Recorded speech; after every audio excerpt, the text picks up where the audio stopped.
welcome you, everybody, here to the third race of the season for the 2020 Fuel RaceTrackDesigns IndyCar Series here under the lights for the Lone Star Indy 200 at Texas Motor Speedway. A little bit of technical difficulties, but we're here. We're 4 laps in. I'm Seth Cole alongside Samuel Dyer as Eric Gonzalez shows the way, and as soon as he's showing the way, first caution is out.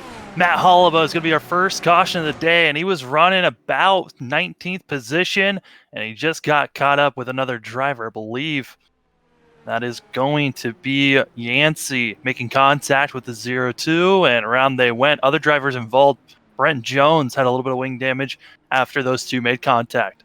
Matt Hollaba coming into this race 7th in the point standings after a couple of decent outings last week in the doubleheader that we ran at the Homestead Miami Grand Prix road course configuration, but very early issues here tonight in the Lone Star State.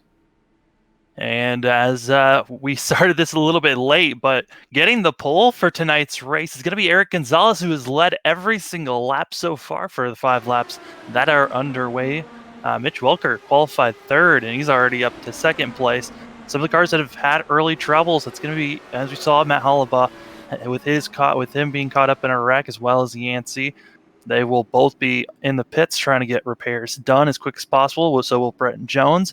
But other drivers that are on track dropping back a little bit. Balmer Spock in that 37 machines, qualified 9th, has dropped 2 positions to 11th. See with the replay there, looks like Curtis Yancey just pushed up the track into Matt Hollaba. A little surprised it happened this early because this is actually the first time that the drivers here for the IndyCar Series are running the Texas Motor Speedway. They did not run it last season. However, in another league that we did when they ran IndyCars here at Texas, we did see where cars pushed up because of that right front tire heat, but it took about 15-20 laps into a run before we saw that push up in the corner. Yeah, no, these drivers they're running so close to one another, like really close to one another, so it's just causing the aero push just to be that much more entering these corners. So drivers need to figure out how to let off. And it looks like they just got a little bit too antsy pushing around, but we're back at it again, and we'll be going green. We've actually had drivers from 15th on back all come into the pits, get a splash of fuel, some get tires, and back out there on track. We're going to show you here, since we weren't able to go live at the initial start of the race, what the starting lineup looked like with Eric Gonzalez, Chad Simpson, your front row. Now, obviously, the 2 drivers we've got our eyes on, at least for the moment here tonight, as far as the points battle, because there's 4-point separation between our only 2 winners of the season. That would be Jason Brophy, who won the season opener at Twin Ring Motegi. He's 4 points behind. They went back-to-back in the 2 road course victories last week at Homestead, that, of course, being the defending champion, Nicholas Johnston. Yeah, and looking on track, I don't see Nicholas Johnston out on our telemetry, so I do not believe that he's going to be making it to tonight's race. Also, Matt Hollaba and Curtis Yancey both have parked their cars for the night, so both of them early exits out of this 134 lap race. I don't see Jason Brophy in the field either. Now, these drivers do have drop races in the season, so more than likely, I would assume both of those drivers maybe had something that they had to do in their, real life, and so therefore are going to use Texas as a drop race, and it opens up the door for a lot of other drivers here to get their first win of the season now. Yeah, it really does. And I mean, Eric Gonzalez up there in the lead. This is a spot that we usually haven't seen that 42 be at. We've seen him run in the top 10, top 5 whenever we're at these ovals, and it's good to see the 42 machine having a strong day. Car, I'm surprised, though, all the way back in 21st. That's got to be Riley Thompson. And Riley Thompson, during practice, was running around the middle of the field. Yeah, qualifying time, he was last of all the drivers that qualified. So this 56 machine is going to have a long day today, all the way in the back, and just looks like he is not having the best day so far. 4th in the points coming to this race, 13 points out of the lead, but 134 laps here tonight at Texas. I have a feeling before all is said and done, we're going to see that 56 up there at the front, because he's been a mainstay in the top 5, not only this season, but also last season as well. And just got word from Brophy, who's in our chat on YouTube, saying that this was a planned miss. So it was a planned miss for the 88 machine of Jason Brophy, and we hope to see you next week at next week's race. Well, I can definitely say that coming into this race with the prior experience we have with broadcasting IndyCars at Texas, there's a little bit of a queasy feeling because we've seen where these drivers, they will go double wide from the front to the rear of the field. It's almost like watching a super speedway race, and neither line gives an inch. So they are close quarter racing just about every single lap, which is what leads to wrecks like we just saw with our first caution. And I think we're going to see plenty more before the evening's done. Yeah, right when we actually went live, I was watching some cars racing hard up front, and Ralph Barrett Ralph in that 33 machine, he got shoved to the high side and almost went into the outside wall. Luckily, saved it, but he lost about 8 positions because of that, and he was back running in about 4th position, dropped all the way down to 11th due to all the cars that pitted. Though he's back up to 8th place. So Barrett Ralph, he's someone to watch out for, but after being pushed back, it's going to be interesting to see how this 33 machine decides to rebound. And Barrett Rolfe made his debut last week at the Homestead Miami road course, and in both races, he finished top 10, finished top 5 in one of those as well. So, riding some pretty good momentum here into what I guess we would call officially his third start of the season. It's hard to be able to figure out what to call Homestead last week. I mean, do we call that just a combination of race 2? Do we call that races 2 and 3? I'm not sure. Yeah, we'll just have to wait and see from ownership when that decision is made. But the green flag is back in the air, and Eric Gonzalez is going to be giving us to the green coming around turn number 2, and he's going to be trying to stay on this inside. If you're defending here at Texas, it's about staying on the inside and making the other cars push as hard as they can and make a slingshot pass on the outside, as it looks like Chad Simpson thinking to do so out here and trying to pass there Mitch Welker. Danny Roberts right there in that bright red 41, and then Nate Michael behind them in the 5. I believe this is the first start of the season for Nate Michael. So right now, a good debut up inside of the top 10. Chad Simpson's making his second start of the season. So, and this is what I love too. It's, when we broadcast a season, we then come back for a second season. You see that young blood, names that we haven't seen in the series before against guys that we've seen all season long in the previous year. It's amazing to watch the mix of talent. I'm watching Nate Michaels, and he is just trying to keep that car under control. Almost dumped into the outside wall, but able to keep it clean. And then also you got Chad Simpson, who's trying to get past Mitch Welker, just not able to at the moment, and holding right behind the 76. And these guys are going to try to make the outside work, but it's all about the inside line, where Eric Gonzalez is doing a fantastic job holding off. We've got a couple more drivers that are out of the race. We already mentioned Matt Hollabun, Curtis Yancey. AJ Musselman is out of the race. He, I do not think, even took the green flag. Appreciate him notifying the correct pronunciation of his last name last week. He's going to be finishing 24th. And also, another car back behind the wall is going to be Christian Alexio in the 81. Will finish 21st here tonight at Texas. So 20 cars still running, all still on the lead lap at this point. And all just running as close as possible to try to make a run up to the front, but really everyone's trying to do their best as Michaels just loses and gets a little loose, going to be losing in a position to Ralph, who's going to be making a pass and now is up to 5th place. It's a matter of kind of choosing your moments here at Texas as to when you're going to make a pass, because we're seeing here that it's really all about draft. It's all about momentum.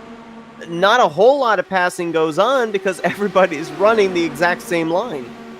Yeah, I mean, that's what we're kind of starting to see, and I've got to give credit to Danny Roberts, who's really trying to hold and stop this 33 machine, who's trying to get a major run and usually is getting it.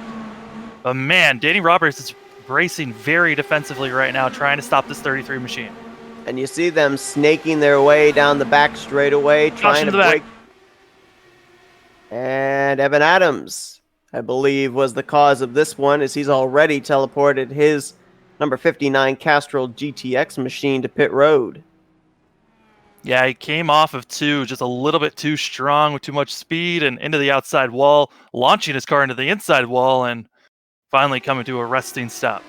Yeah, you can correct me, but I'm pretty sure that other league that we did here, the sideline of turn 4 was a big problem with drivers getting their left sides down on the apron. So I wonder if we'll see that happen. And wow, that is a hard shot for Evan Adams. Yeah, Adams just came in with just too much speed right there, and it just came off the corner, and around it went, and that second hit is what really killed that machine. And I'm expecting to see Adams in the pits getting that repair done almost all race, and we might be able to see him later on. But that's already 4 drivers with major damage, and we're only 15 laps in. Yeah, and we talk about just how sensitive these cars are regardless, but with the speeds that they carry here, I mean, they're almost full throttle entirely around this racetrack. The hits they're going to be taking are going to be hard ones, and more than likely are going to take them out of the race. There's going to be very little opportunity to be able to repair damage you get when you hit the wall at nearly over 200 miles per hour. Well, from 9th on back decided it's time to come into the pits, and we'll be seeing a lot of drivers in the pits. And our top 8 drivers staying out, and they've been out there for 17 or this whole entire time, have not pitted yet. So it's kind of we'll have to wait and see what fresher tires can do to these older tires so far. Yeah, I mean, we've seen obviously in the last couple of weeks that iRacing has put out a new tire model, and I don't know if that necessarily applies over here to these Dallara IR18 cars, but if that does, then I would think a lot of these people that are starting up at the front here and staying up at the front are taking the option of track position over tires. Yeah, I mean, I was expecting to see our top 5 stay out there, maybe in the top 6, but I'm surprised that we saw 8 drivers stay out. Now, I was getting word about this race, and it's looking like these drivers could stay out there on track for about 50 to 55 laps for fuel. Tire drop-off starts around lap 17, and that's what we just finished, was their lap 17 on these tires. Yes, we've had a couple of laps under caution with the 2 cautions we've had so far, but still, these tires are going to be much more worn comparatively to the fresher tires, and I'm interested to see with some of the drivers back here, with Cohen Evans, Bommersbach, and Will Roberts, how well they're going to be able to get through the field. Waiting to see if we're going to get the 1 to green signal here. So we're looking at the second place car of Mitch Welker. Now, as we mentioned, the top 2 in the points are 2 former winners from the season, Nicholas Johnston, rather, as well as Jason Brophy, are not in the field here tonight. And Welker coming into this race was 3rd in the point standings, only 10 points out of the points lead. I mean, I'm looking at him. I'm looking at Riley Thompson, Kite Bommersbach, Danny Roberts. These drivers all came in about 23 points behind the points leader. Now, you know, obviously, I don't know if they're going to go to victory lane here tonight or not, but they could find themselves very well heading into Pocono in 2 weeks as the new points leader. Hey, honestly, could be, and it's really good types of runs we're seeing from Mitch Welker, and a great comeback right now so far for Eric Gonzalez, who's had a pretty rough start to the season so far, and right now he's 20th in points, and trying to get a redeeming win here would help this team and this car dramatically for the rest of the season. Another car disconnected from the server and has parked their car for the day, and that's going to be Mike Hurley, who is now done in that 32 machine. So if we also count the wounded race car of Evan Adams, I don't know if he's going to be able to continue or not, but that would be a total of 6 drivers that would be out of this race, as we are just now heading towards the lap 20 mark. We've got over 110 laps still to go. Yeah, it's a shocker to see us already have 2 cautions, but Texas is not a very it's not very kind to those that make simple mistakes. So if you get close to that apron at all, get close to the outside wall, it's not safe, and this track is not redeeming to anyone if you make those simple mistakes of just a little lapse of judgment. So we'll have to wait and see if these drivers can continue to do so. Yeah, you talk about Eric Gonzalez and the slow start to the season for that 42. Last year, he only ran a limited number of starts, 4 starts. 3 of those races, though, he finished in the top 10. Half of them were in the top 5. This season, however, in the first 3 races of the season, he's only scored 1 top 10 finish. So, you know, with what we saw from last season into this season, we were expecting to see him make a little bit more of a splash. Maybe tonight is the night. He was able to have the speed to qualify on the pole. He's led every lap so far, and he's done a pretty good job of making sure that Welker and Simpson, Danny Roberts have not been able to get a sniff of draft off of him, get a run on him to be able to try and swing either around or to the inside of him for this race lead. As the cars are coming off of turn number 4, we'll see coming across the line if they are getting the 1 to go with pace car lights coming off. But Yeah, Gonzalez has just been doing a fantastic job so far in the start of this race to defend that inside line, holding off all contenders behind him. And Mitch Walker really hasn't had an opportunity to try to swing around the 42 at all so far this race. And we'll see once we go green this time by if that 76 has what it takes to get around or if someone else will be challenging Eric Gonzalez for this win. Now, as I look here, I mentioned the fact that last year the drivers did not go to Texas Motor Speedway. However, they did go to Texas back in the 2019 B season, and Kite Bommersbach was the winner of that race. So will we maybe see that 37 work his way up to the front and pick up his second win here at this 1.5-mile D-shaped oval for the second start that he has made here in the last 2 years? I mean, it's very possible for him to get up front. He's one of the cars up front that are going to have fresher tires with him and Cone Evans, your first drivers on the freshest of tires, as well as the fuel packed in. So we'll see if the 17 and 37 have what it takes to get through this field that's on older tires than everyone else. Really interesting, too. If I look through the running order here, the only other driver that's in the field here tonight that even finished top 10 in that race about a year ago, that was Will Roberts, finished 7th. The rest of the top 10 were filled in with drivers that either are no longer running the series or did not show up here tonight. Well, the pace car rolls off. Aaron Gonzalez has the control, and away we go. We're green once again here at Texas. And you got to wonder at this point in time, when are these drivers going to figure, let's calm down a little bit. Let's not run over each other. Let's settle into a long green flag run, because we've already had 2 early cautions. We've got 6 drivers potentially out of this race already, and we're not even to a quarter of the way through. And here comes Mitch Welker. Huge drafting help on the outside. Coming along, and here comes Simpson as well. Thinking about going 3 wide, not going to do so. Is they're still side by side for first, second, and third, and fourth. Well, there's the answer. I'm the only one thinking that strategy. All these guys out here, they're thinking, hey, I got the momentum. I got to take it somewhere. Yeah, I mean, that's the thing. You really can't waste your momentum. If you try to slow down and just go into a lull period, you're going to lose positions. You got to keep going forward, and that's what we're seeing up front. But once again, Eric Gonzalez doing a great job. He just needs to hold that inside line. Don't let anyone get below him, and he's going to be able to hold and keep this lead so far. You saw Mitch Welker there through 3 and 4, tried again through 1 and 2 to kind of pinch down towards the right rear quarter panel of Eric Gonzalez, try and get the draft to slow the 42 down and draw him back to him so they could go side by side. That's a little scary when you've got these open wheel machines where the contact is going to be tire to tire rather than sheet metal to sheet metal. You got to be careful with making contact with someone, and you also got to be a little bit nervous of netcode coming into a factor. The netcode box for these Indy cars is so much bigger than what we're used to seeing for stock cars, so you got to be careful when you're getting so close, inches away from other machines. How about that blue machine of Mitchell Riggs? That's a white machine, rather. I was looking, I think, at the 33 of Barrett Rolfe back there in the blue machine.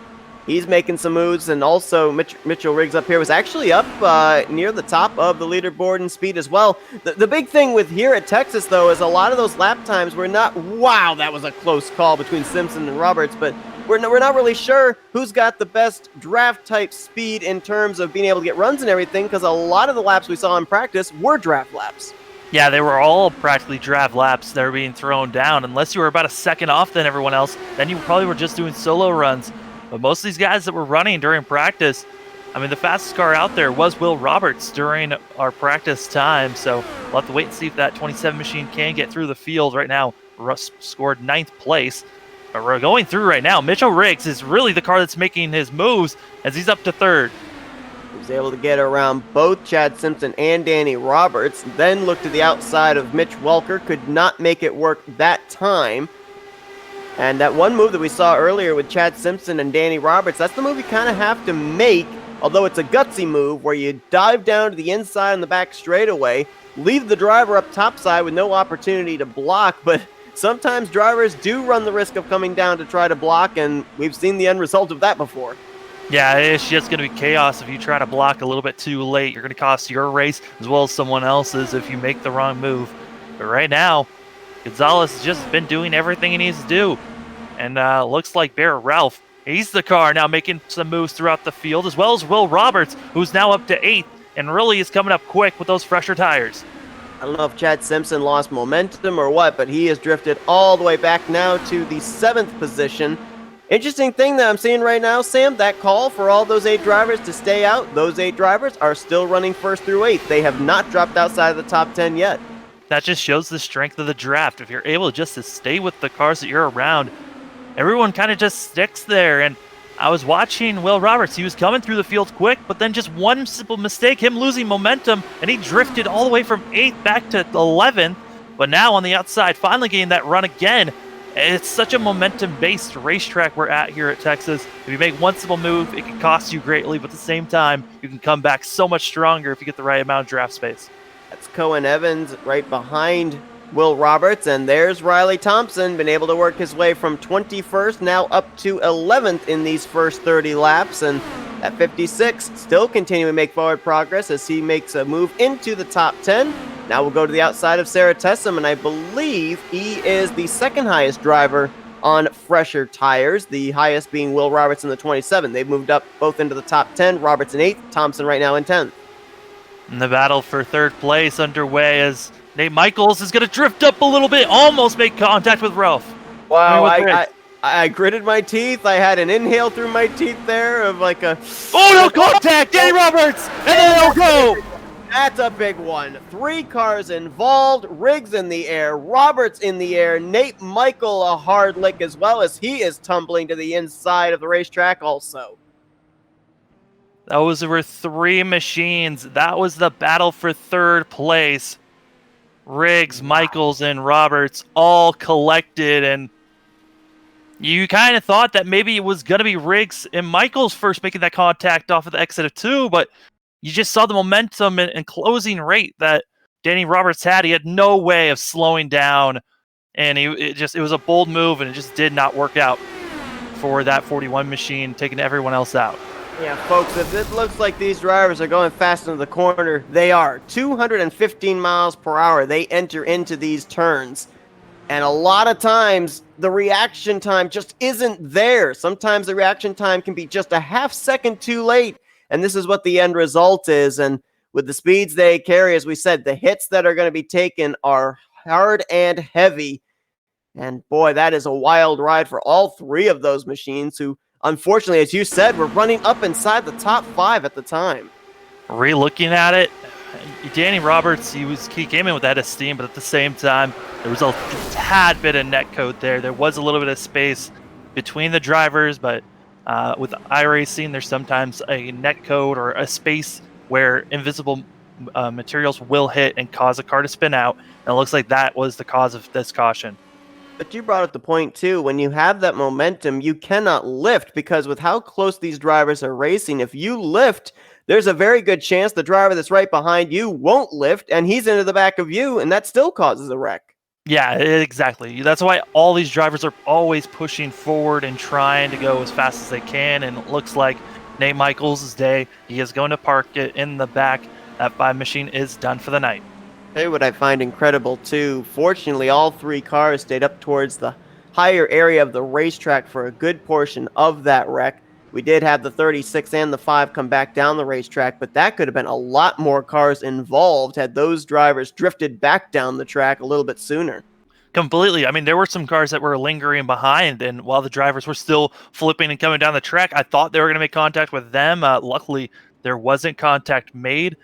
But man, early in this run, I mean, we're only on lap 30, coming up to 35, and that is a ton of machines already out of this race. I mean, it's going to just get crazier and crazier as this race goes on, and you know the intensity will grow after we get past the halfway marker, and we are nowhere close to there yet.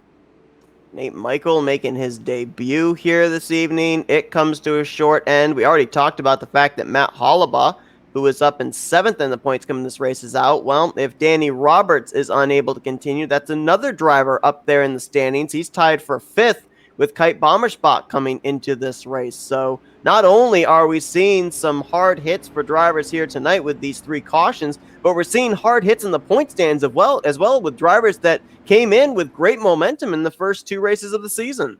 Oh, completely. You thought for sure that they were just going to continue forward, and just having that type of issues can cost you greatly. And I think the one car that's feeling confident and comfortable has got to be Mitch Welker right now with Eric Gonzalez. Those two, they were so far ahead of our other drivers behind them that they felt comfortable with the way they were battling, and they could challenge side by side, follow each other, and they felt comfortable in that fashion. Everyone else behind them, they were dashing back and forth and constantly side by side, that they were actually losing ground on our front too. So that's something to keep in mind of watching everyone battling as hard as they were. Yes, there's a lot of momentum being thrown around, but you also got to make sure you, at some point, follow suit so you don't lose the drivers in front of you. Well, we can reset as far as tires are concerned. Everybody was on pit road that last time when the pits were open for this third caution. So all 15 cars, which right now are currently on the track and running on the lead lap. There's a couple of drivers back there that we should give some shout outs to that have been able to survive so far. Joseph DeCiro making his debut this evening in the 10 machine. And then just behind him, you've got Philip Clark, who is making only his second start of the season and is looking for his first career top 10 here in the RaceTrackDesigns IndyCar Series.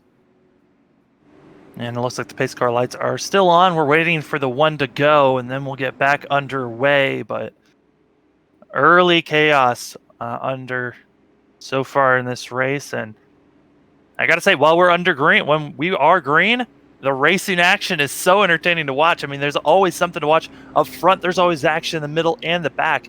Everywhere is a great show to watch. So I'm excited for us to get green, but for now, we're still waiting for that one to go. You know, I want to just quickly go back again to that Texas race that was run October 3rd of 2019. This is playing out very much like what happened a year ago, because there were 36 drivers in that race and only 14 of them finished the race out, 9 of them on the lead lap. So far here tonight, we've run 36 laps, 24 cars were scheduled to take the green. Right now, only 15 of them running on the racetrack out of 17 that are still scored in the race. That's wild to think. It's a lot of, it's just something to watch out for, I guess, for later on in this run. You know, when we go to different leagues and whatnot, we go to Daytona, we go to Talladega, everyone calls it the wild card race. Maybe Texas is that wild card race for Indy cars. I mean, last season it was twin ring for a second there, just because of how close everyone was running, and then it completely switched because of how the cars changed, the tires changed from season to season, and maybe Texas is now the new wild card. And these oval races are always so entertaining to watch, just because of how close the drivers can be all the time, and different ways that they'll just be getting so close, utilizing the draft and the different fashions that they do. And you might be right. Texas could be the new wild card with how many cars are already out of this. Well, another name we can add to the list of drivers that are now back behind the wall, that would be Danny Roberts. They have pushed his number 41 back to the garage area, so it looks like right now he is scored in the 16th position, depending on what they can do on the 36 of Mitchell Riggs or the 59 of Evan Adams, who are still sitting on pit lane trying to get repairs. He may drop, talking about Roberts, may drop down as far as 18th in tonight's race, but we're getting ready to go back green. It's been all Eric Gonzalez and Mitch Welker at the front, and they're the two to lead us back to green on our third restart of the night. Green flag back out in the air. It's going to be Eric Gonzalez leading us to the green, completing lap number 38. We've got less than 100 laps to go here in this one, and just based off the fuels that everyone just pitted, the drivers actually should be good for one more pit stop if we go green to the end. I'm not so certain Eric Gonzalez might not want to do that restart over again. He got such a jump that 76 and 46 of Welker and Simpson, they're going to draft up to him quickly with a lot of momentum here on the front straightaway. And there they come. Mitch Welker on the outside, going to be coming through, and here comes Barrett Ralph, who's going to be coming in real close, almost making it 3 wide up front. Now, can Welker clear Gonzalez off of 2? He's not in the preferred line. You see Gonzalez still able to hang tough on the inside line. They're still side by side going into 3, and right now it would be advantage 42. And Chad Simpson was trying to help Mitch Welker there on the outside and trying to give him the preferred draft, so he's getting help on the straightaways, but it's just not enough, as now you're bringing in Riley Thompson and Will Roberts on the outside. And all of a sudden, what was a 3-car pack has turned into 6, and it could grow to as many as 10 as Cohen Evans back there. Sarah Tessa, Mike Rigney as well. Yeah, you got Cohen Evans, Will Roberts side-by-side battling for 6th place. Riley Thompson, who we saw all the way in practically last place for a second there, now up here in the top 5 as our top 4 are all side-by-side. Side-by-side, 2 rows deep in an IndyCar race. There's someone way up the track back there. That was Will Roberts in the 27. I don't know if he went up there of his own accord or if he just didn't enter the corner the way he wanted to, but he was up in the 3rd lane running the Larson line here at Texas. Riley Thompson deciding it's time to go now, and as he's going to back out just when he saw the opening looking like 3rd place could have been his, but decided to back out of that. Will Roberts has been interesting to watch. He's got the pace to be up here up front, but he just keeps on losing the momentum. Whenever he gets close to someone, he backs off the gas, and he'll lose about 3 positions, and he's got to work them all the way back. So that machine needs to be more consistent here, keeping that momentum, just keeping to go forward and not losing so many positions when he finally gets up to someone's back bumper. Well, Mitch Welker's been trying to get that outside line going to get around Eric Gonzalez, and he almost opened up the door for Barrett Rolfe to take a peek for 2nd place. Was able to hold him off, though. Now Rolfe has to deal with Simpson, who's looking to his outside. And then you also got Riley Thompson behind Simpson. So you got 5 cars up here ready to make a pass, but the car that's been up front leading all of this action has been Eric Gonzalez, that 42 machine, doing exactly what he needs to do as a leader, which is just hold the inside line and let everyone else do the hard work. And it might have been paper-thin space, but Barrett Rolfe, that last time by on the crooked D-shaped front straightaway, almost put his tires into the grass, and there's an elevation change there. If you put your tires down the grass, it's going to actually dip your car down, and there's probably going to be very little likelihood that you're going to save that race car. It's going to spin around on you, so you got to be careful not to go down too low in the front stretch. And here comes the rest of the crew catching up to Everyone's Simmons. here. And that's just because of how hard everyone's been running. It's allowed the cars behind them to finally come up here. He's got Mike Rigney, Cohen Evans joining in suit. And then also leading that 2nd pack behind this lead pack now that we have. It's going to be Sarah Tessum trying to hold and pull along the rest of this group back here at 9th on back. We talked about guys like Danny Roberts and Matt Hollabaugh out of the race. Well, how about guys like Mike Rigney and Cohen Evans back here? They are tied for, or actually Rigney is tied for 7th in points. Cohen Evans is tied for 9th. Going to be huge points days for them here this evening if they can keep where they're at or improve, as we nearly had a wreck up there. They were really congested, almost 3 wide heading into turn 1 from about the 3rd position on back. Yeah, Will Roberts decided I needed to get out of there because he almost ran right into the back bumper of Thompson, but decided to throw his car all the way close to the wall, able to save that machine, but everyone's still so clustered up. They got to be careful. One simple mistake could not just cost you your race, but multiple machines that you're around. I think you're right. I think Will Roberts is putting his car up there on purpose. He's, it cost him! He's around, up into the air, over and up. I think he got collected by, it might have been the 6th of Cass Silman. No, that was Mike Rigney that got some contact into that. Oh my goodness, that car had all 4 tires off the racing surface. And out of all of that, I think Rigney might have gotten the worst of it. But man, Will Roberts was trying so hard to not hurt anyone else's days, and it cost him greatly. I was just about to say before that happened, it looked like he was purposely running that line to kind of stay out of everybody's way, avoid if any contact might have taken place ahead of him. But then, similar to what we saw happen earlier, when Evan Adams came off the corner a little too wide and got the outside wall, it seems like that's what happened as well to the 27 of Will Roberts. Yeah, I mean, the way that Texas works is 1 and 2, you have to let off the gas when we're going this fast. If you don't, you're going to be pushed up into the outside wall, and it could have been the fact that they just came in, both Adams and Roberts just came in with too much speed as everyone comes in except for Chad Simpson, who's going to stay out there on track. There you see the shot right there from Rigney into Roberts. And I have to assume as well that that right front tire heat would have to come into play a little bit too. That's not the preferred groove up there on that outside line, especially here with these Indy cars. And with that right front tire heat kicking in, the car is going to push up off of the turn. And that might have also played into why the 27 got up and into the wall off the second corner exit. Oh my goodness. Eric Gonzalez lost big time under pit road, and he'll be dropping. He was not, he was part of the crew that came into the pits. Chad Simpson did not come into the pits, so he'll be starting in first place. But Barrett Ralph going to be the winner out of pit road with Mitch Welker behind him, and Eric Gonzalez third out of pit road, right now scored fourth. It's the first time tonight that Eric Gonzalez is not going to have clean air on the nose. We know he's got the speed, but does he have the car to be able to now fight in traffic and get up to the race lead? I'm a little surprised that more drivers didn't actually go with this strategy of staying out, because we saw a number of drivers stay out earlier, and I think they had stayed out on about 15, 16 lap old tires. That's about what Chad Simpson's staying out on right now. Yeah, I mean, I think Simpson got a sense, hey, it is possible for me to still stay out with these tires. Still should be feeling good. He might be also thinking, with how aggressive everyone's running, we are not going to be caution-free for the end of this thing. There's a better chance that there's going to be another early caution. Then I can come to the pits and at least lead some laps, get a bonus point in that fashion, and then get back out there. But Chad Simpson going with a different plan than everyone else. Everyone still needs to pit at least one more time to the end. They cannot make it from here under with this fuel package and tires that they have.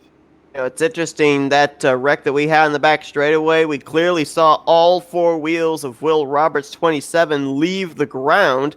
However, both he and Mike Rigney, who were both involved in that incident, didn't spend a whole lot of time on pit road. About 35-second pit stop for Will Roberts and only about a 14-second pit stop for the 12 of Mike Rigney. Yeah, Rigney, all he needed to do was fix that front wing. He was more of a ramp than taking a lot of the brunt of that damage. Will Roberts, I'm so surprised to see that 27 out there, but really he got hit on the side, so it just hurt his skirt, and then also damaged a little bit of his half his front wing, so his wing got fixed up, the back end got fixed up for that 27, and he's back out there.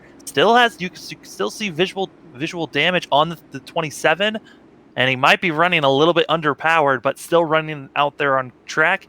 So far, it's not the worst thing that could have happened to that 27. As long as it's still running with how it's been so far, 4 cautions in the first 50 laps, the race of attrition may not be over.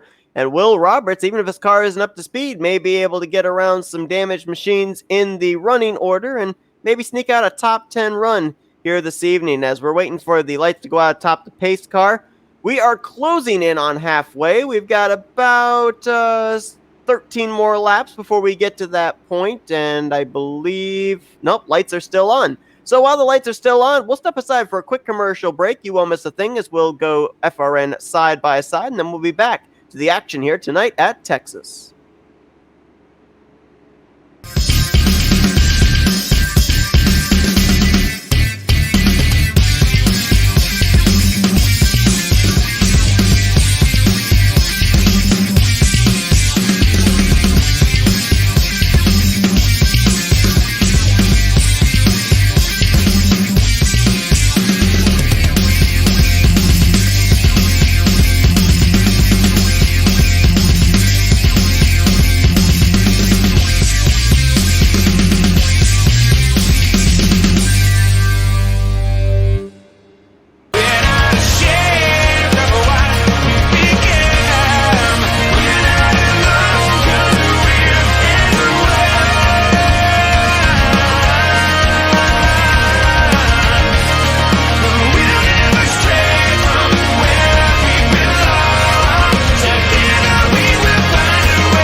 here to race number 3 of the season for the 2020 Fuel RaceTrackDesigns IndyCar Series, the Lone Star Indy 200 here at Texas Motor Speedway. We're working our 4th caution of the night.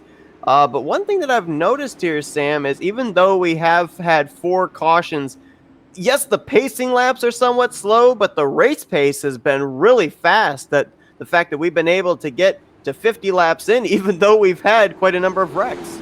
Yeah, we've had these drivers go so quick around here. The best lap times they're putting down are 23.9. That's the fastest lap time that's been put down, and that's by Barrett Ralph in 2nd place. But we're going to see here Chad Simpson, our first time seeing him lead the pack as we're going green here once again in Texas, coming up to lap 54. Now, Simpson has 16-lap-old tires than the drivers behind him, and he's now got about a 4 or 5 car length gap going into turn 1. We saw before how Mitch Welker was able to eat up Eric Gonzalez on the last restart. We'll see if now Barrett Rolfe and Welker will be able to get him, but look at this. Welker says, I want to be the run to run down this 46. They're going to go side by side for second. Welker feels so much more comfortable being there in the 2nd position and allows him to make this opportunities for making passes. And with Mitch Welker being in 2nd so often, he's now trying to figure out that timing. I don't need to pass the leader and completely complete this pass, but on the last lap, I just got to be in front of him crossing the line. As Ralph thinking about making 3 wide, gets squeezed. Wow, that was a close call there as he almost was able to stick his nose in the middle, and that would have been a tight formation going into turn 3. But look at this again. Now it's built up for what was just a 2-car battle. It's now 6 cars up in this lead pack. Add in Eric Gonzalez, Riley Thompson, and Cohen Evans. And now it's our first time getting to see Eric Gonzalez in traffic, as he was leading this race at the start, as he was the pole sitter, and really didn't have to worry about this dirty air as Mitch Welker has done it. He's in the lead, going to be trying to hold off everyone else that's on the high side. And that was something I was wondering, could we see anyone else do what Gonzalez was doing, which was just hold the inside line? And it looks like Simpson, with those older tires, was not able to do so. Mitch Welker, the 3rd leader of this race, the 1st leader under green flag conditions here tonight, with a lead change as he will go to the point. Eric Gonzalez now up to the 2nd position. Maybe. Nope. It's going to be Chad Simpson up on the outside again. And he's actually going to pull even with Welker heading into turn 1. And is going to be trying to make this move on the outside. Not able to do so. Riley Thompson now into 4th position. And it's crazy to see this 56 machine who's had an awful start. A poor qualifying time. Not the fastest during practice. But right now up here in the top 5. There's a guy that's moving up through the field, and that's Rodrigo Munoz. Oh, we got a spinner, and they saved it. How in the world did they save it? That was Sarah Tessum in the 70. I think the other car might have been Brent Jones. No, Mike Rigney, rather, in the 10. Somehow they made contact off of 4. Both were able to save it. We're still green. Luckily, they saved it before they hit the grass. If they hit the grass, it was donezo for both of them, but able to both save it and still moving forward. Right now, Sarah Tessum in 12th and Rigney in 10th. That was unbelievable. By no way should they have probably been able to either one save those race cars, but so far, up at the front, it is still Welker showing the way. It's side by side for 2nd between Gonzalez and Simpson. Looks like Simpson's going to hold the spot for the moment as he's on that outside line. And one thing I'm noticing here, that outside line gets a great run from the corner of turns 2 or 4 down the straightaway, but then loses that momentum when they get into 1 or 3. Crossing the line that time by was actually going to be Mitch Welker by just a fraction. 11 thousandths of a second was the time that Mitch Welker was over Simpson there crossing the line. And that's just how close they possibly can be here, coming to the line, even closer than that. But just because how strong the outside line is, it's possible to cross that finish line not having to be fully committed past someone else. That's a great point, because that could be important towards the end of the race. You just got to get yourself to the outside of someone coming to the start-finish line. Doesn't matter if you're ahead of them by the time you get into turn 1. You just have to be ahead of them by the time you get to the start-finish line. So somebody that might be been testing this outside line, like Simpson, Mitch Welker earlier, might have that in the back of their head for later on. And that time, it was even closer. 5 thousandths of a second. But Mitch Welker continuing to still lead the way as Riley Thompson gets a little out of shape, making it 3 wide for a bit there for 3rd place. Eric Gonzalez is running in 2nd. I even saw him fighting the wheel there into turn 1 as it looked like he jerked the car down to the left to put it to the inside line, and again to the outside line here of Mitch Welker. This is kind of roles reversed. We saw earlier on in this race Mitch Welker trying to make the outside line work to pass Eric Gonzalez. Now it's just a little bit different. You got Gonzalez now trying to get around Welker. Yeah, it's a little flip-flop, and right now, as these drivers are running, we're starting to see them get a little bit spaced out. They will group back up just because how strong the draft is. The car that I've got my eye on is going to be the 46 of Chad Simpson in 4th place. He's been out there for 31 laps. Around 55 laps is the most that he can go on a tank of fuel. He has had a couple of cautions to work with the save fuel, so maybe he can go 60 laps, but still needs to pit, and he'll be the first one to pit 15 laps before everyone else. Closing in on our longest green flag run of the evening so far, and this track and the way the aerodynamics work, the draft work, very much like a super speedway, and the fact that you want to come to pit road with a group of cars, because then when you leave, 2, 3, 4 cars are going to produce a lot more speed than a car running by themselves. And going back to your point about that car of Chad Simpson going to have to come to pit road earlier than everybody else, he's going to find himself a very lonely man if he has to come to pit road by himself and lead pit road by himself. Yeah, you want to come in at least with one other person, and that's just the way things are going to have to work. Hopefully Chad Simpson can talk to someone, make a friend, and plead, hey, come in a little bit early. Let's try to short pit and try to gain on everyone else. Because right now, looking at the tires, the drop-off is only about 3/10 at the moment on the drivers in fresher tires and how much they've dropped off in the past 17 laps compared to what their times were previously. Talked about Riley Thompson kind of running towards the back and charging to the front. Driver that kind of seems to be riding at the moment is Kite Bommersbach, right now in the 10th position, and as mentioned, a former winner in this series here at this very racetrack. Not really seeing him make a charge to the front right now. Might be waiting for the second half of this race. Possibly could be waiting for that time, and really, Roberto Munoz, that is a driver that I'm surprised to see up here in that 09 machine running 8th. And then also Mike Rigney, I don't know how he is still running with all the different contacts that he has made throughout this race, but that 12 machine still here running 9th place in the top 10. His contact sent Will Roberts up into the air on the back straightaway. He nearly spun out off of turn 4 with Sarah Tessum, and now to the outside, trying to make a pass here on Rodrigo Munoz for that 8th position. He's got the advantage for the moment, but they're still going to be side by side going into 1. And our leaders have just got up to Will Roberts, who I believe will try to get out of the way, but right now, still in the middle of the track, our leaders have to figure out how to get by Will Roberts at the moment. Roberts going to move up high. Welker ducks down in front of Eric Gonzalez. Both drivers took the inside line, and now Gonzalez comes back to the outside line as Welker got close to that little area there of clipping the grass. And then they always are crossing the line side by side, and it's so difficult to tell who is crossing it first. As right now, Eric Gonzalez dives it down low. What a move. Wow, that is probably the best move we've seen all night long, and that's going to put Eric Gonzalez back to the point.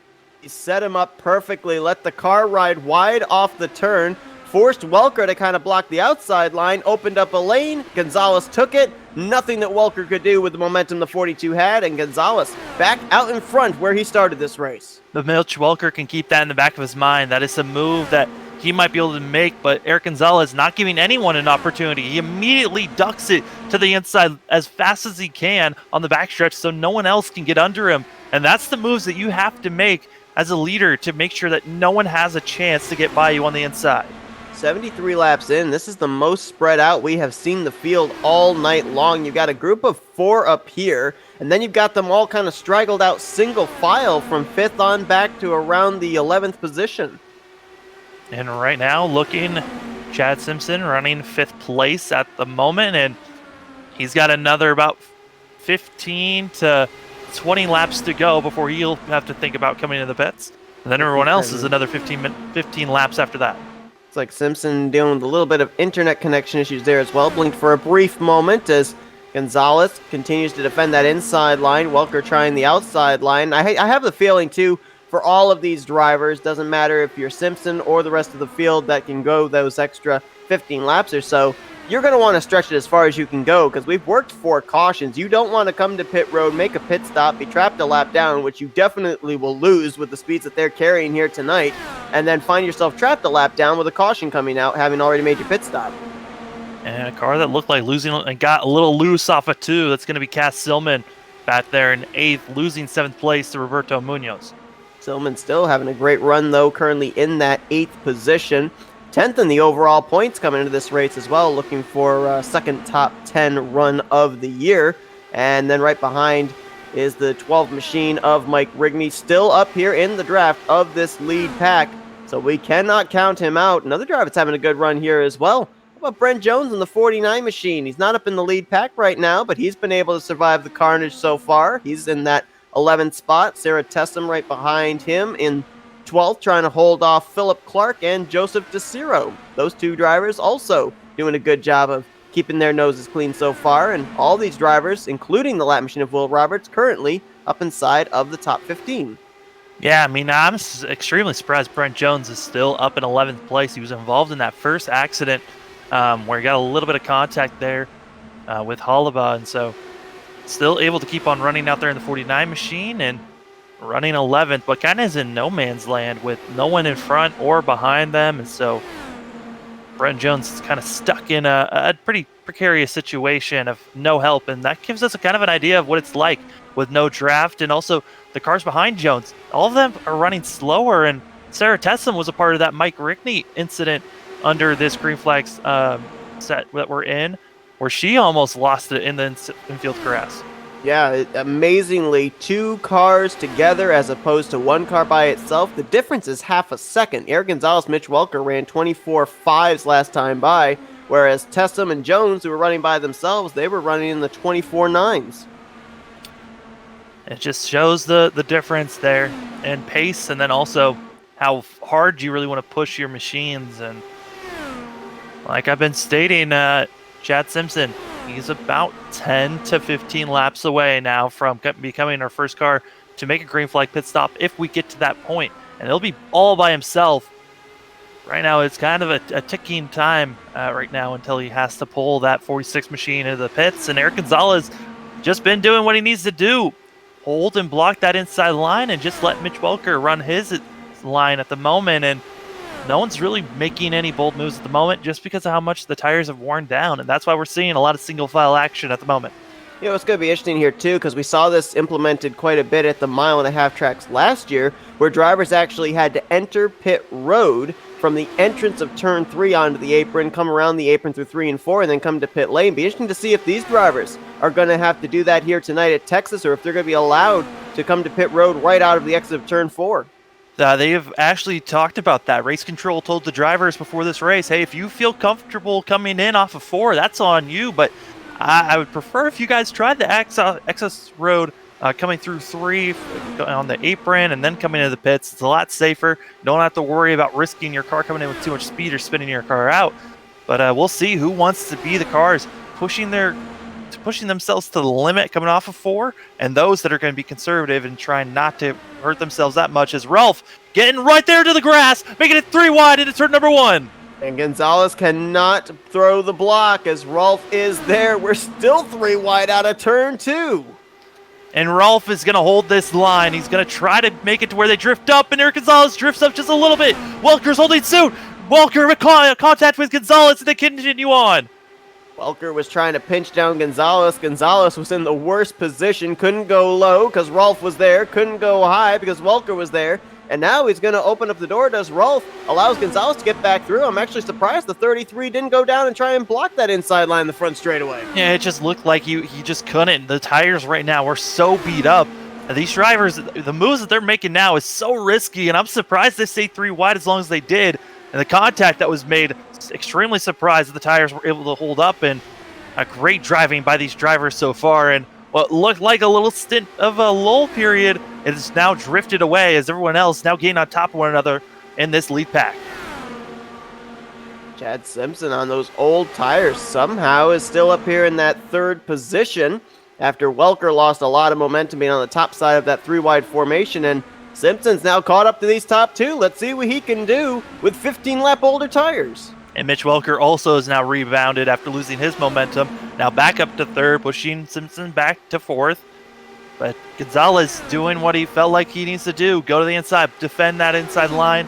Also try to save your tires the best that you can. But staying as low as you are, that entry point into turn number three is what's killing your momentum off of the corner. As Will Roberts, our leaders, are slowly coming up to him. Going to put him 2 laps down if we stay green. But our drivers up front, side-by-side action there as well. Back in 8th place, where you got Mike Rigney and Riley Thompson.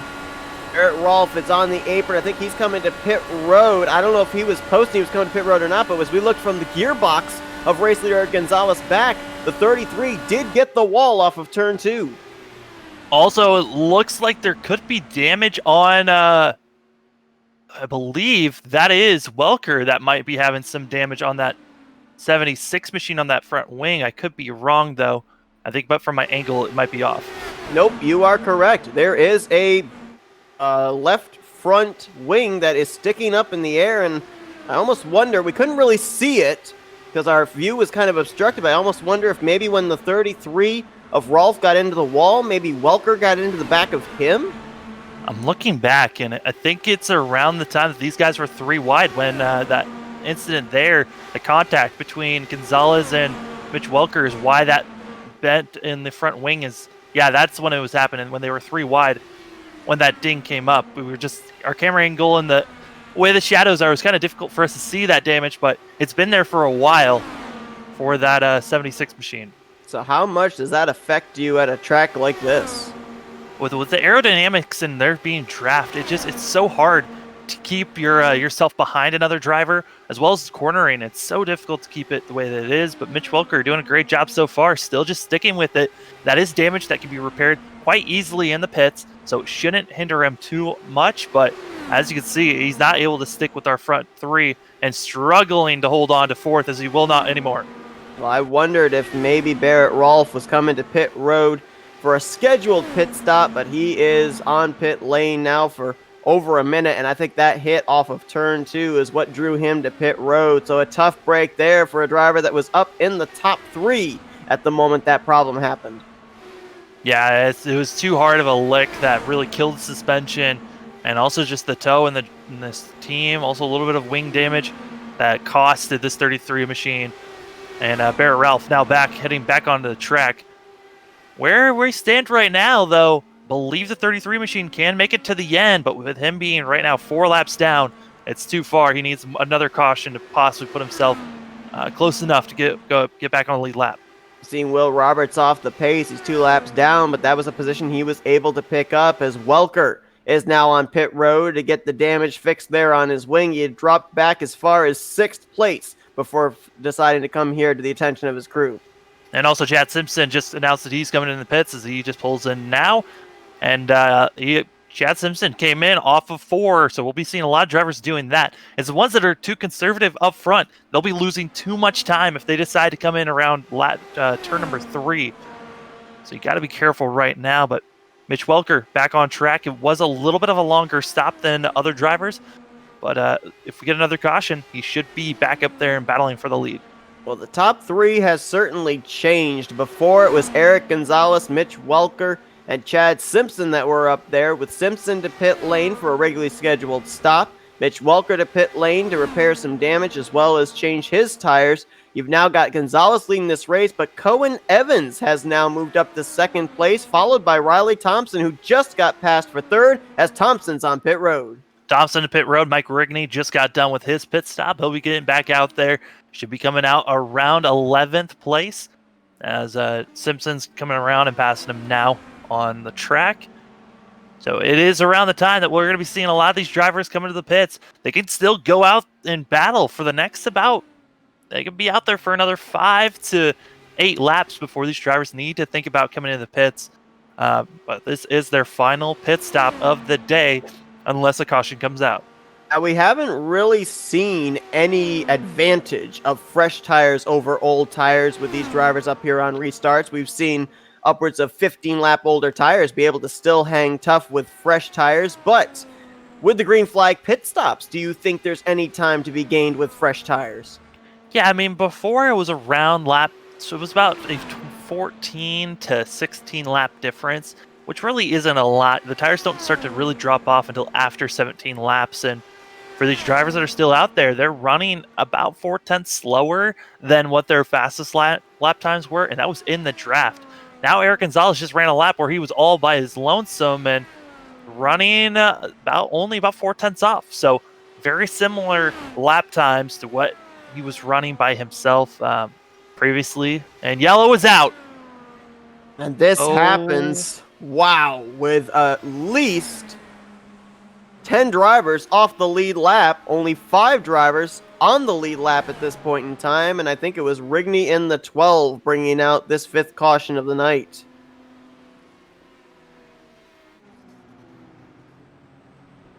Well, this is going to be interesting. just got Changes word everything up. that it was actually hardware failure. So it might have been a steering wheel on Mike Rickney's side or a game problem that failed on the 12 machine that brought out this caution. See him trying to make a move there on Sarah Tessum, and then brings it down to the apron, and, well, the car came to a stop down the apron, which surprises me that a caution came out for that. Well, I think it's just because it was close to other drivers, possibly, and I don't. It's a weird thing, but some parts of the track it will cost and bring out cautions, and other places it won't. But this shuffles up everything because I don't know if everyone out here will get their lap back or not by if their wave around system. They will or not. Will I'm not Roberts still needs to sure come either. in. I mean, our top 5 that had not pitted prior to the caution coming out are on pit road now. Eric Gonzalez, Kite Bomberspot, Cass Silman, Sarah Tessum, and I believe the other one is Brent Jones. They're just now leaving pit lane. Silman actually won the battle off pit road with that as well. So it'd be a question of whether the 6 is going to start as the race leader or not. I think definitely will, but all these other drivers, are they going to be able to go around and get their lap back? They are running ahead of the leader, but behind the pace car. And to your point, I don't know if they do wave arounds. And Mike Rigney did clarify his wheel just died on him. He doesn't know why. It just randomly died on him, which made him pull off and come to a complete stop, which brought out this caution. And looking at the drivers that are in the top 10 right now, I gotta say, Cass Silman looking pretty quick.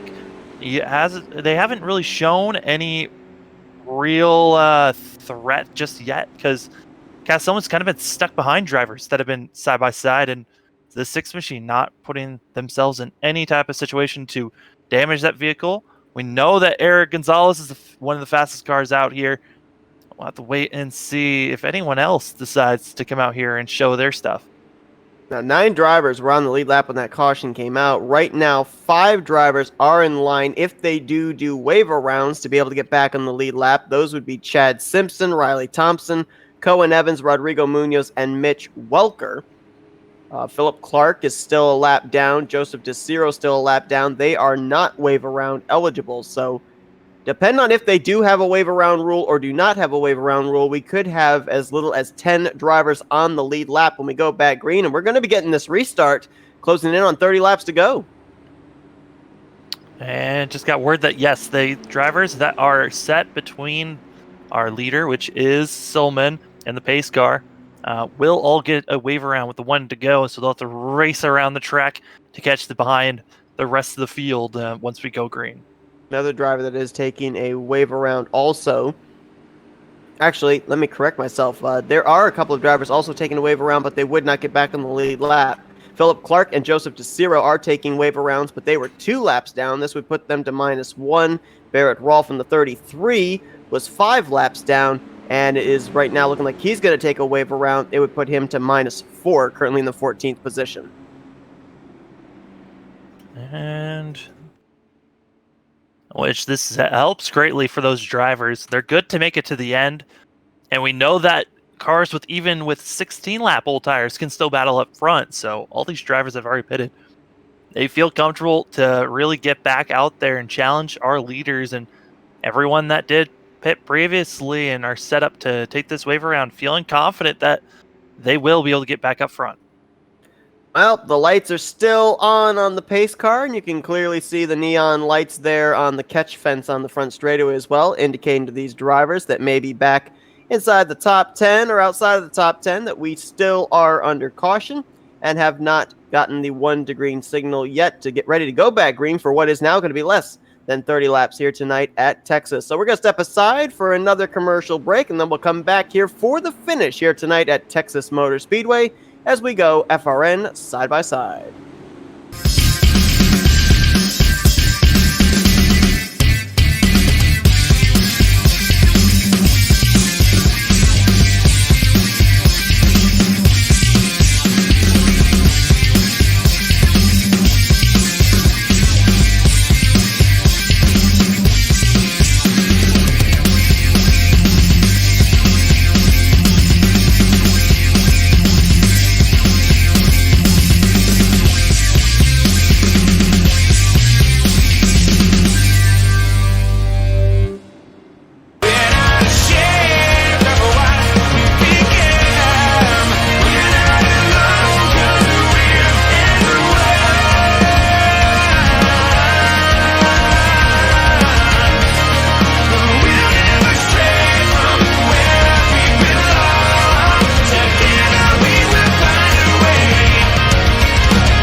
Back here to Texas Motor Speedway as we are moments away from going green for what looks like officially is going to be 28 laps to go here tonight to finish out this event, which has had 5 cautions, quite a number of lead changes, and this last caution shaking things up. We did indeed have 5 drivers take the wave around, so we're going to have 10 drivers on the lead lap when we go back green, but first time tonight that Cass Silman is going to lead us to the green for this restart. And under the caution, Mike Rigney has parked that machine and is done for the night. So that 12 machine, who's had an eventful night all day long, looks like we'll be finishing around the 15th position.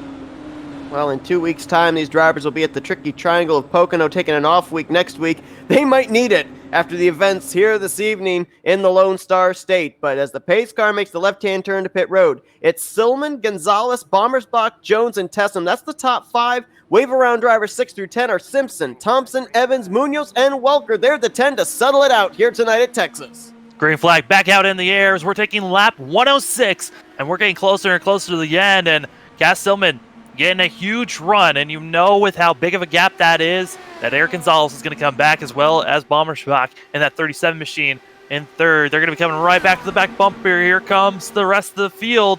Silman's got to be careful here, as it looks like Gonzalez thrown it to the outside. And we saw earlier with Gonzalez versus Welker, he is not afraid to put his race car where he has to, as he's going to go alongside the 6th into turn 1. Watch for that 37 of Kite Bommersbach, former winner here at Texas. Let's wait and see what he does as Gonzalez clears around the outside off of 2. And Gonzalez has been feeling good. The drivers that he's been battling all day long, they're back. Almost 2.5 seconds back. That's going to be where we see Chad Simpson, Mitch Welker, Cohen Evans. The rest of them are battling back there for 6th place, not up here in the top 5. Sarah Tessum there to the inside of Brent Jones. Some of these drivers looking for their best finish of the season already. Only 3 races in. The 70's up inside the top 5. The 49's up inside of the top 5. I think they're both looking for the first top 5 finishes of their career. Only problem with Eric Gonzalez right here, he got a great run off the back stretch, but it's going to give Cass Silman even a better run here on the front stretch, as we're going to see side-by-side action. Silman trying to make the outside work, but just not able to. And earlier we saw the 33 of Barrett Rolfe almost stick his nose into the middle to go 3 wide. If you're that 37 of Kite Bommersbach back there, how long do you wait to make a move if these two get side by side and slow each other's momentum? You kind of just have to wait. If you get the right momentum and there's space, you got to put your car there. You can't just back off, because then you're going to have Sarah Tessum back there in 4th, ready to just take that position away from you. So our top 4 right on top of one another.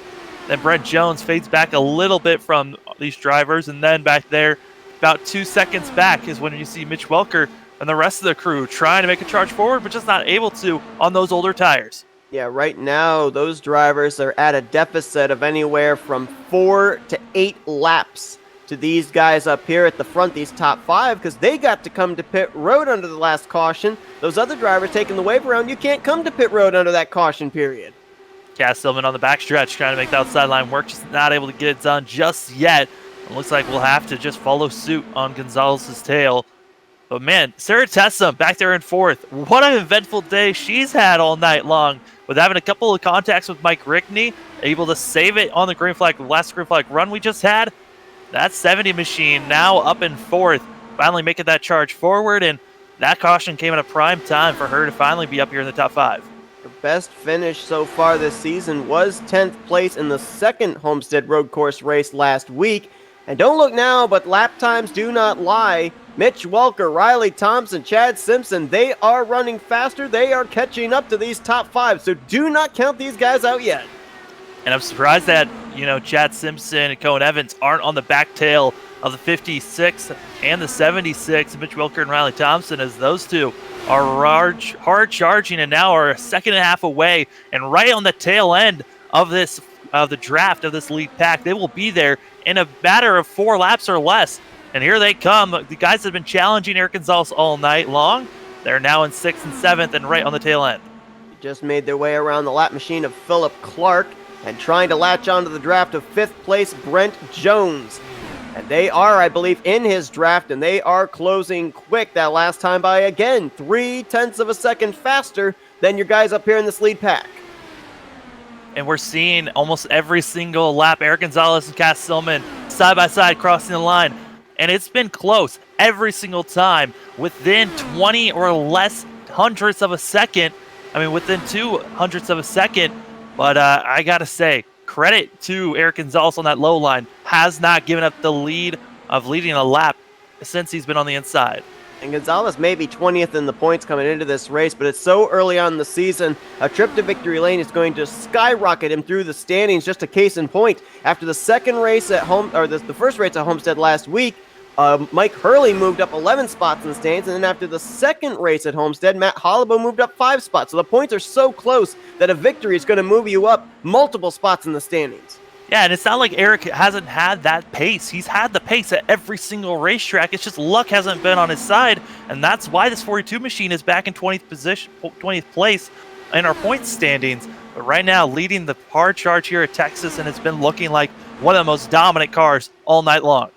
Brent Jones just dropped back to 7th as the duo of Welker and Thompson got around him, so move the 76-56 up to 5th and 6th.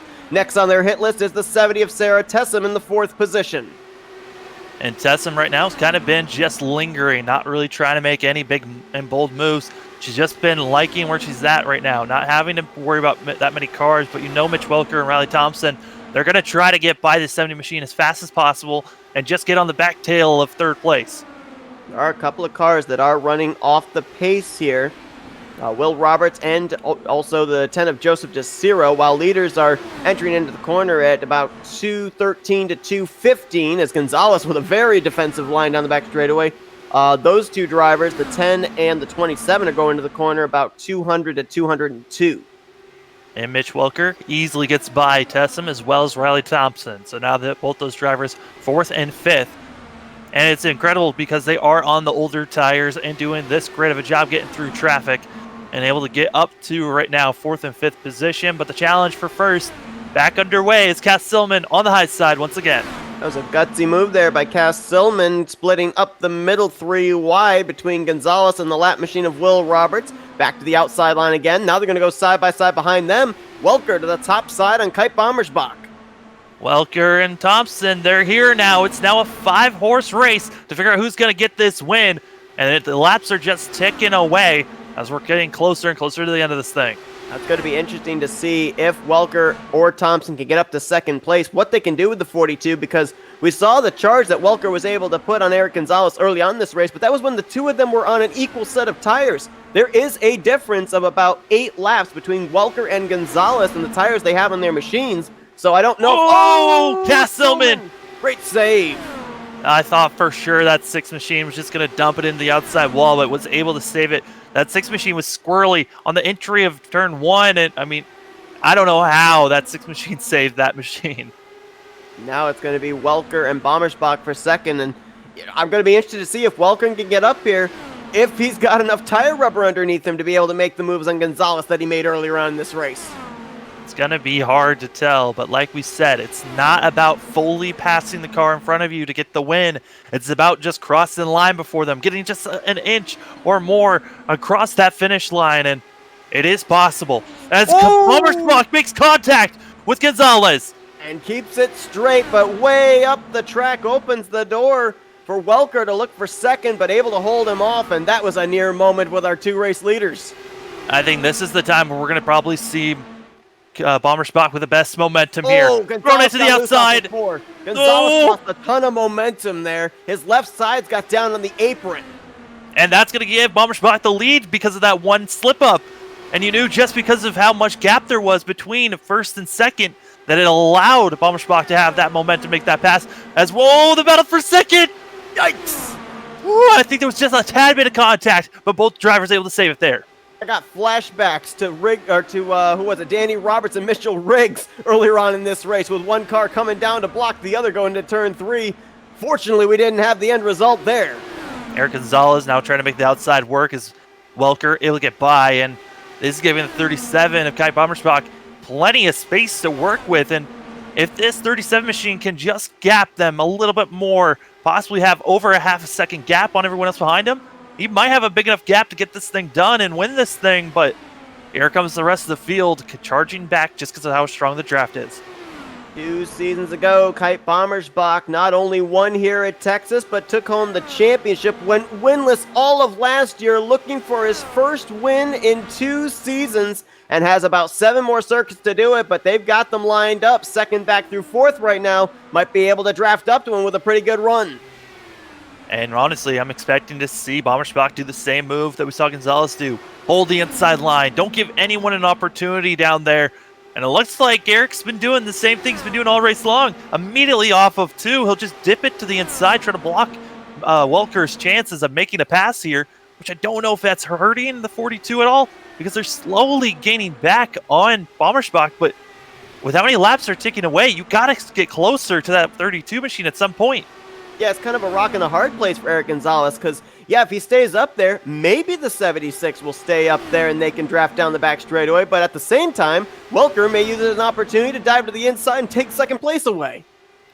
And that time by, it would look like Bommersbach was starting to pull away from everyone out there. I don't know if there's something wrong with the 42. The dirty air, maybe it's just too strong, but he is not. The draft is not working for the 42 machine of Eric Gonzalez at the moment, as now they are about a half-second gap away. They're losing time on our leader at the moment.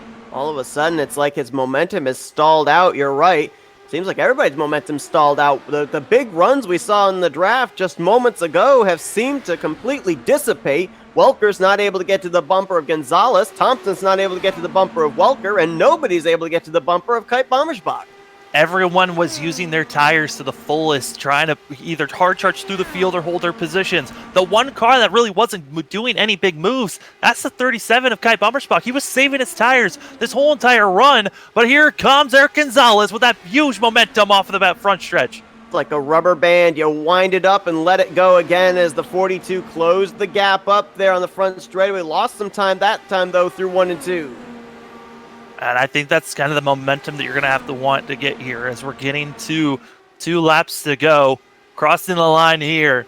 Will Eric Gonzalez be close enough? And it looks like both 3rd and 4th of Mitch Welker and Riley Thompson, they've burnt out their tires and they don't have anything for our leader at the moment. It's down to the 37 and the 42. I think what might have happened was that the 42 of Gonzalez was running that defensive line against Welker. That was hurting his entry into the corners, allowing the 37 to pull away.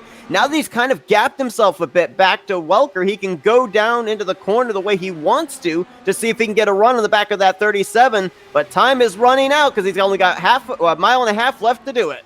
And Eric Gonzalez is in that prime position. He's just close enough. And we get a run off the back stretch, entering the corner. He might be able to utilize the draft, but he's going to use that defensive line again. And it's going to hurt him coming into 3. I don't think he has enough time to get to the back bumper of Kai Bommersbach. Here comes the 37. first win of the season for Kite Bommersbach here tonight, as he, in his second start at Texas, will take his second checkered flag. And for the first time since 2019, he is a winner here in the Fuel IndyCar Series. A fantastic day for that 37 machine. Qualified 9th and had to work his way through, waiting till the very last moment to pit, and a caution came out, allowing the 37 to have one of the fresher tires out there on track, saving his tires on that last green flag run, and no one else could touch this 37 at the end of this race. Kite Bommersbach. I mean, how about this? If you think about it, last week we saw the defending champion go to victory lane in both races at the Homestead Miami Road Course. Here tonight, we see another former champion go to victory lane, but this time it's at Texas. And then, Mitch Welker and Riley Thompson, great runs on their part. They needed to go through all the lap traffic and then pass the cars that were on the lead lap to get themselves up to 3rd and 4th. Great days for them. And Cohen Evans was actually able to get up to 5th. And it looked like Cass Silman, after almost brushing the wall, drifted all the way back to 9th place. It's going to be interesting to see what the points are going to look like heading to next week as well, with Welker finishing 3rd, Bommersbach finishing with the win, Thompson there in 4th. Those drivers were all in very close proximity to each other coming into tonight's race. So in 2 weeks' time at Pocono, we may have a very interesting looking outlook as far as the point standings are concerned. But, still, for some of these drivers, that caution was actually a little bit of a saving grace in some ways, because drivers like Welker, Riley Thompson, they were able to take the wave around, get back on the lead lap, and were able to make forward progress in that last, was about, 32-lap run. Yeah, that late caution helped Sarah Tessum a ton, as she was running back around 12th position, or 12th and 13th position. She actually finished the race in 7th, so a great run on her part. She qualified 18th, got to 7th place. Our biggest mover of the night, though, is going to be Riley Thompson, who qualified 12th, got up to 4th place, so a major bump up in positioning-wise, moving 16 positions from the start of the race. Eric Gonzalez started on the pole, finishes 2nd. That's going to be a huge points day for him after his early struggles this season, and best finishes of their career for both Sarah Tessum and Brent Jones, 7th and 8th place for those two drivers here tonight. And just peeking up there into the top 10, Rodrigo Munoz. We saw this last year where he seemed to kind of pop up into the top 10 in the closing stages. He did it again here tonight after the race of attrition at Texas Motor Speedway. As we look at the rest of the finishing results, and of those cautions that we talked about, those were the drivers involved. You got Mike Rigney, who finished out of the race after he had some mechanical problems with his wheel. Danny Roberts, Mitchell Riggs, Nate Michael, Mike Hurley, Evan Adams, as well as Christian Alexio, Matt Hollabaugh, Curtis Yancey, all out of the race due to crash damage. And I believe it was 5 cautions here tonight, 4 of them due to pretty volatile wrecks in the first half of this race. Yeah, it was crazy to see how many drivers were taken out so early in this race. But, just based off the history of Texas, that's kind of how this track goes. Everyone's running so close to one another. One simple mistake, and you can take out yourself and multiple other machines. And just to correct myself, I've just been told that the driver of the 81 machine is Christian Aleshu. So I pronounced the last name incorrectly. I apologize for that. But let's see if we can get some interviews with our top 3 finishers. Let's kick things off with the guy I believe is going to be the points leader heading into Pocono in 2 weeks' time, Mitch Welker. Hey, Mitch, it's Sam and Seth up here in the Flatout Racing Network studios. You got us? Yeah, I got you guys. Well, an absolutely crazy race here tonight, at least from the broadcast booth standpoint at Texas. What was it like out there at over 200 miles per hour, slicing and dicing, blocking, making moves? It was ridiculous. This track has always been fun in IndyCar. The new layout makes things a little more challenging. You got to make sure you're on that weight jacker or on the ARB, but also maintaining the tires. And it was a real challenge to keep it all balanced out and still maintain pace. But overall, it was a lot of fun. We saw obviously that caution in the middle of green flag pit stops kind of mess things up in terms of strategy. Most drivers like yourself trying to get the fuel to make it to the end. But we saw before he came to pit road that little bit of damage you had on the left front wing. Did that affect your car in any way? Absolutely. Barrett you saw I made it 3 wide with Eric and washed up, bounced off of Eric. Eric hit me. That front wing damage definitely took a lot out of my car and actually made it really loose out of 2 because the airflow over the rear is then disrupted as well as a result.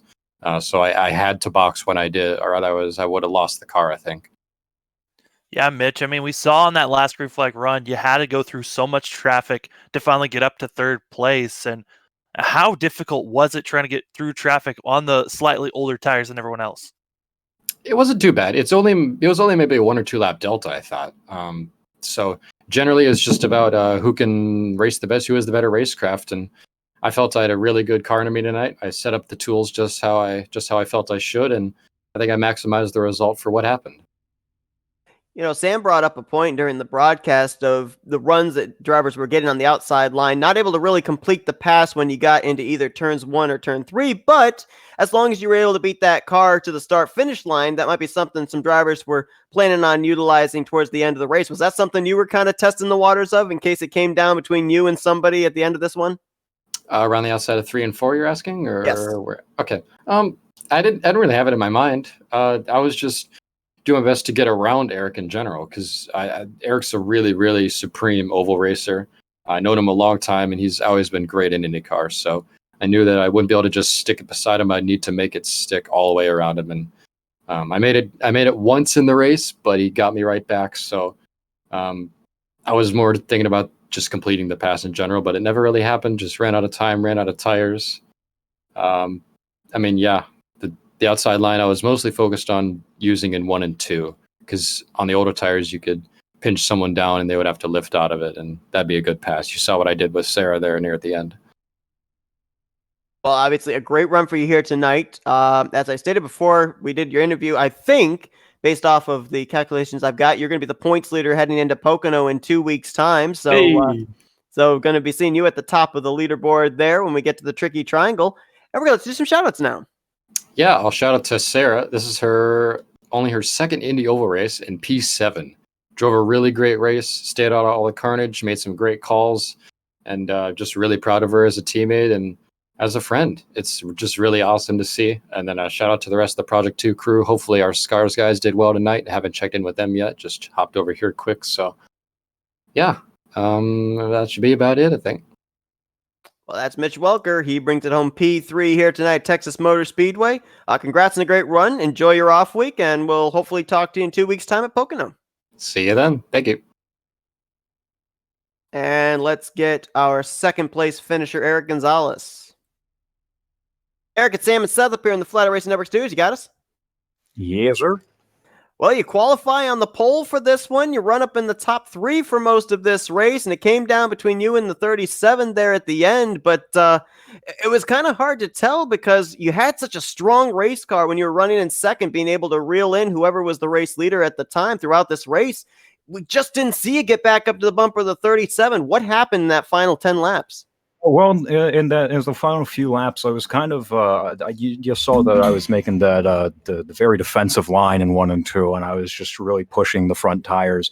I was in my entire strategy revolved around the fact that I was going to have clean air going all the way to the end, but I got the apron just a touch in turn 3 and 4, and I had to lift out of it, and that allowed the 37 to get a run around the outside going into turn 1, and he cleared me.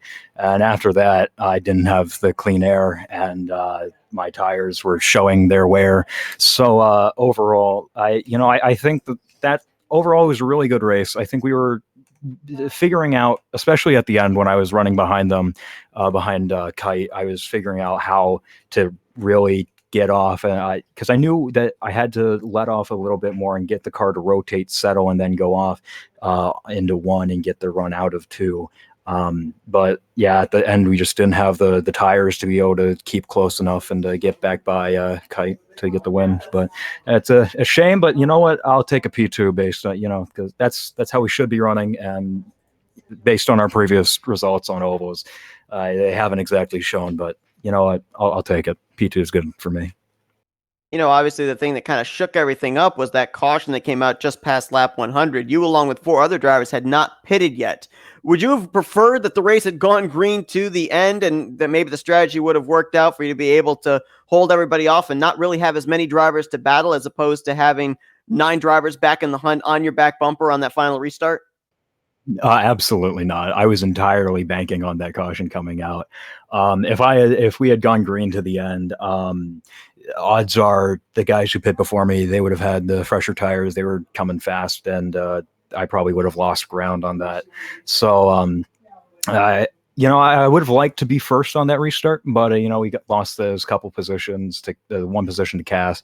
But I think that the caution was really what I was hoping for. Yeah, Eric, I mean, when we were watching, I think my favorite thing to say during the whole entire broadcast was how defensive you were running on the backstretch. Do you think at the end there, if you were running and trying to follow Kite's back bumper, you might have had a better chance of possibly passing him, or did you have to try to defend Mitch behind you? It wasn't that I was more so trying to defend from Mitch. It was more that Kite was running that higher arc, and I was trying to cut low because I knew that the car was going to stick, and I wasn't. You're not really saving much tires, I don't think, running that higher line. So I was more trying to cut the turns 3 and 4 a little bit more. But I might have been able to run behind Kite just a little bit more. Maybe would have had something for him going into turn 1, but what's done is done, and that's how it be. Well, obviously, Eric, as you alluded to, the hard luck you've had here to start the season. Great to see you finish up towards the front of the field, bringing it home P2, your best finish of the season so far. Obviously, we've got an off week coming up next week, but then we go to Pocono. So hopefully this good momentum can be carried into when we eventually get into the Pocono Mountains. But for now, we're glad to do some shout outs. I want to thank my teammate Matt, my friends Mike and Evan Adams over at AAR, Brent for that absolutely amazing P8 finish. Was it P8 or P? Yeah, it was P8. Wait, no, where did he finish? Yeah, P8. But it's good to see Brent up there at the end, and shout out to Mitch. It's always fun to race against him. We've been friends for a very, very long time, and we've had some. We've had some bad luck on track, so I haven't been able to really get up to run around him that much. But it's fun to be out there. And but shame for what happened to Matt early on. Just kind of got caught up in a wreck. But yeah. Well, Eric Gonzalez gets his first top 5 of the season, starts pole, finishes second. Congrats on a great run tonight, Eric. We look forward to talking to you in 2 weeks' time when we get to Pocono Raceway. Thank you. I hope to see you. And let's go down to Victory Lane where we find Kite Bommersbach. Hey, Kite, it's Sam and Seth up here in the Flatout Racing Network Studios. You got us?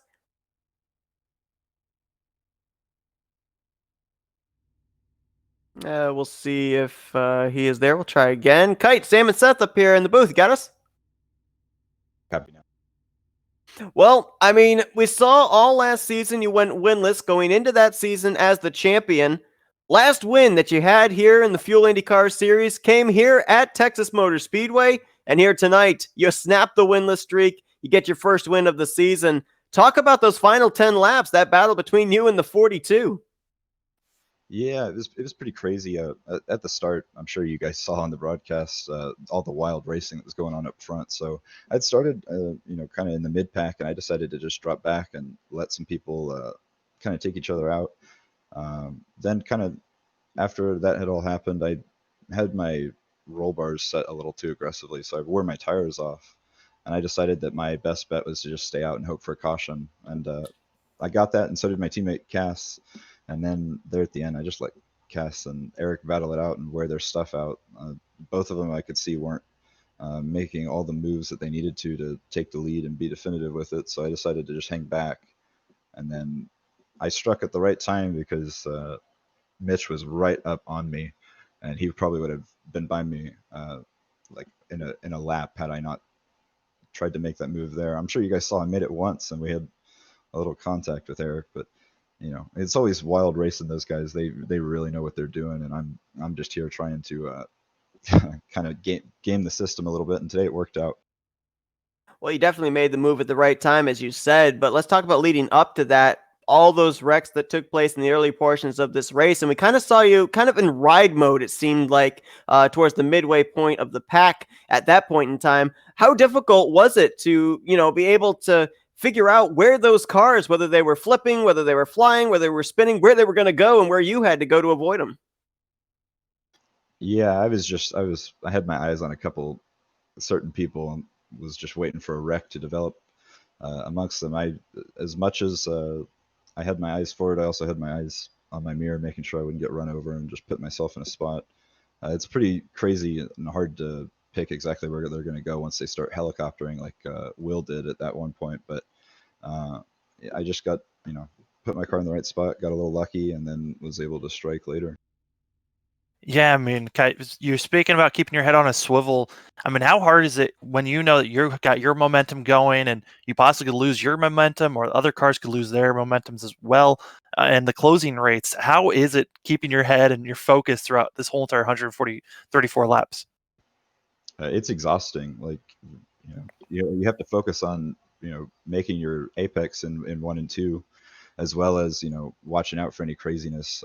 It really takes a lot out of you. And not to mention, like, if the crash happened in front of you at the wrong point in turn 2, if you lifted out of the throttle, that car was going to spin with how loose it was. So it was just, a really tough battle. Obviously, Kite, as we mentioned, it's great to see you go back to victory lane. It's here at the place where you got your last victory back in 2019, so a long time coming. You talked to us, I think it was last week, about the fact that now you're just looking at the consistency to be able to get yourself another championship, and what a way to do it here. Some great runs to start out the season. You get to victory lane here in the third race of the year at Texas, and now we're going to let you do some shout-outs. Yeah, thanks, guys. As always, I want to give a shout out to my teammates, Will Roberts and Cass Silman. Cass was actually a big help there at the finale, whether or not they were trying to be, but I appreciate it. And Cohen Evans, of course, all of them, as well as Barrett and Mitch Riggs, all of them gave me some very useful data that I was able to use to get up through the field today. So just want to give a big thanks to all of them. Well, Kite Bommersbach puts it in victory lane for the first time this season. It's here tonight in the Lone Star State at Texas Motor Speedway. Congrats on the great victory. Go enjoy it and enjoy your off week next week. We'll hopefully talk to you in 2 weeks' time at Pocono. Thanks, guys. And so as we conclude another event here tonight in the Fuel Racetrack Designs IndyCar Series, I mean, Sam, I think the one thing that kind of surprised us all was in the closing stages, the fact that we didn't see Gonzalez be able to close up there onto the back bumper of Kite. But as Eric alluded to, apparently, even though he and Kite were on the same lap of tires, that was like maybe the first time we really saw a difference of tires versus tires. Yeah, I mean, it was around the time that these drivers were around lap 25-ish on their tires. So it was around the time where it really mattered. Were you being conservative on how you were utilizing your tires and how aggressive you'd been? And we saw Eric being extremely aggressive, trying to hold off Silman for the longest time. And it finally backfired there at the end with Kite being able to get by and with him lingering behind, just waiting for his chance to pounce. It worked out for that 37 machine. Now, we obviously have to keep in mind that tonight it was chosen as a drop race for drivers Nicholas Johnston as well as Jason Brophy. But in 2 weeks' time, when we get to Pocono, we're going to have some pretty interesting points battles for the top of the board. Mitch Welker is the new points leader, 5 points over Riley Thompson, and Kite Bommersbach win now puts him third in points, 9 points out. So 3 drivers blanketed by less than 10 points. When we get to a track that, from what I can remember with Pocono and these type of race cars, there's going to be a lot of slipping and sliding. It's slipping and sliding, a lot of space for these cars to make some bold moves. And with all the long stretches, it's going to be some fun drafting to watch. I know a lot of the guys that did not, and a lot of the drivers, I should say, that did not have good races here today are going to try to get some rebounds there in 2 weeks. I mean, you got Matt Holloway. He's the one that, on my mind, I cannot believe that he was taken out so early in this race, but I know he's going to try to rebound at Pocono. Pocono's front straightaway can hold them 6, maybe even 7 wide. I don't suggest these fuel drivers do it, but who knows, if they get enough momentum, we may see some pretty interesting racing once we get there. But again, off week next week. We'll be back the following Thursday when we go to Pocono Raceway, and that action will be coming to you in 2 weeks' time when we go green at 9:30 p.m. Or I'm sorry, make that 9 o'clock p.m. Eastern Standard Time. But after the chaos and the craziness here at Texas, it's Kite Bombers Bach back in victory lane. And Sam, as always, appreciate you joining me in the booth. It's always a pleasure there, Seth. You guys enjoy the rest of your Thursday night. Sam and I are going to be back tomorrow evening for the Rapid Fire Pizza National Series. And then we've got some FTF racing as well as Soda Guys Cup Series racing that's going to be taking place on Saturday. But until then, for Samuel Dyer, I'm Seth Cole. Thanks for tuning this evening to another broadcast courtesy of the Flatout Racing Network.